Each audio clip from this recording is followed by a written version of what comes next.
If you turn your attention to the International Red and White Show ring, Judge Heath has completed his placings in the junior 2-year-old cow class.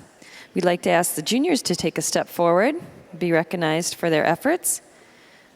In the cow show here in the Red and White Show, we're also acknowledging a Junior Bred and Owned Award winner. And in this class, it's entry 2501, Rye Jewel Advent Beatrice Red, exhibited by Christopher Vomastic of Pulaski, Wisconsin. Second junior in the class is entry 2495, Lady Phoebe Red, exhibited by Carson Hogg of Mount Horeb, Wisconsin. And the winning junior in the class is entry 2513, Lions DL Secure Ginseng Red, exhibited by Michael Lyons of Castalia, Iowa. In the open show, placing third and winning the Bred and Owned Award is entry number 2488, Rosedale Lucky Rose Red, exhibited by Rosedale Genetics of Oxford, Wisconsin. Second in the class is entry 2508, Ducat P. Lucy Red, exhibited by West Coast Holsteins of Chilliwack, British Columbia. And winning the class, and also the Best Udder Award, is Charpentier Destry Sydney Red, exhibited by Kevin Earhart and Gene Yeager of Baldwin, Maryland. Congratulations. Judge Heath, your comments. In this class, this heifer today just comes to the party for me. She's an easy winner. She's the one that we figured out quick, and then you had to go from there. Today, her over the second heifer, she's just so much more feminine, has so much more quality, dairiness, and style. Furthermore, the first young cow overwhelms the second one in her mammary system.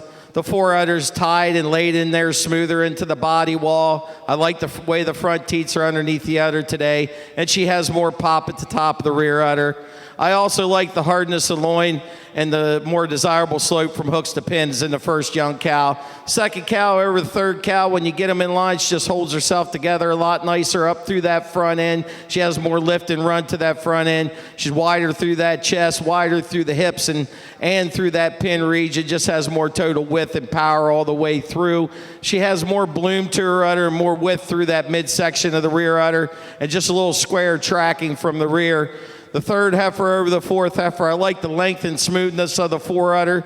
I like the strength of pasturing and the way she moves and flows on those hind feet and legs, especially from the rear today. The fourth heifer over the fifth heifer, she's got more breed character about that head, more femininity about that head, just more angularity, openness, and sweep to that rib.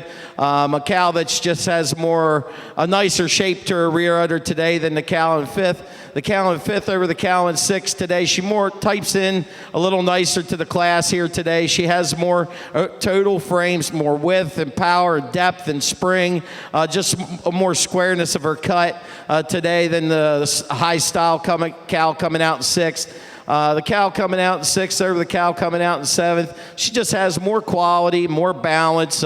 She's just a silkier, hided, more open ribbed individual. That's more feminine about her head than the cow in seventh. The cow in seventh over the cow in eighth just has more bloom to the rear udder. I like the way the rear teats are underneath the udder a lot nicer. She has more depth of rib and balance today. The red heifer coming out in eighth, a heifer I like, but just not ready today. She just needs to clean off, get milk and more, and get more bloom to her udder, but a nice side profile young cow. Thank you very much. Let's give that class a good round of applause. We got an incredible winner at the top here today.